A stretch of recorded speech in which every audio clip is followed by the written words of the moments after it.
Projekt Leonardo nám otvoril dvere Talianska, krajiny plnej historických pamiatok a zaujímavostí. Florencia sa stala počas trojtýždňovej stáže naším prechodným domovom. Spoznávali sme jej okolie, navštevovali firmy, laboratória, podniky a múzeá.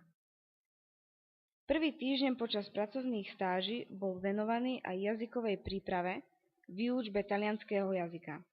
Druhý a tretí týždeň sme si naše vedomosti získané v škole overili prakticky vo firmách, laboratóriách a logistických centrách zameraných na odevníctvo, chémiu a logistiku. Alla scuola, just the first one.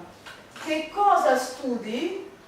You can answer in a more complete way. Io studio alla scuola. Chiamo Katka, jeho 16 anni, jeho fidanzato, sono qui per studiare ETSILE, sono slovacca, sono di Spišské Bystre, sono qui per studiare l'italiano, mi piace basket. Zaujala nás návšteva múzea kostýmov v Paláci Pitti. So svojou expozíciou zo sveta módy navštívili sme múzeum topánok majstra Ferragama, ktorý obúval aj hollywoodske hviezdy. Na našej poznávacej ceste sme sa zastavili v lekárni Santa Maria Novella, ktorá píše svoju históriu už od roku 1500. Na to nadväzovala exkurzia v podniku samotnej výroby.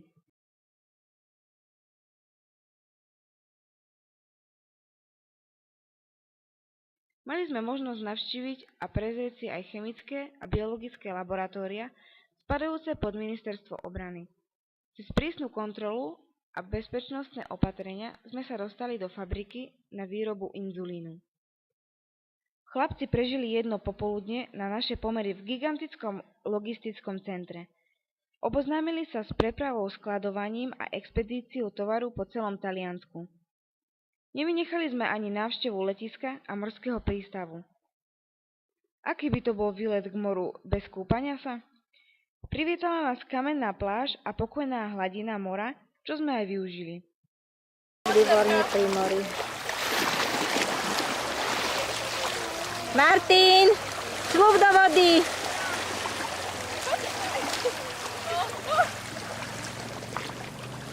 Viertence.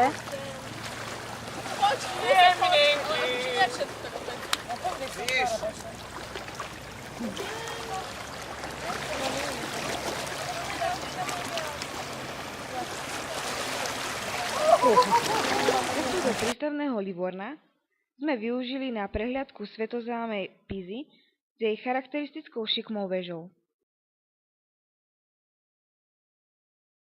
A čo sa nám vrilo do pamäti? Múzeum vynálezov Leonarda da Vinci, obdivuhodné gigantické nástenné maľby v miestnych kostoloch, Michelangelove záhrady s rozprávkovými výhľadom na celé historické centrum Florencie s tamojším mestskými dominantami, majestátne sa týčiacou kostolnou väžou Duoma, palácom Vecchio, mostom Ponte Vecchio a palácom Pitti. Serenata quasi a mezzanotte, guardi e ladri che si fanno a botte, e i ragazzi da soli sono ancora romantici. Serenata per i separati e i bambini soli un po' sperduti, che si addormentano tardi con mamma TV.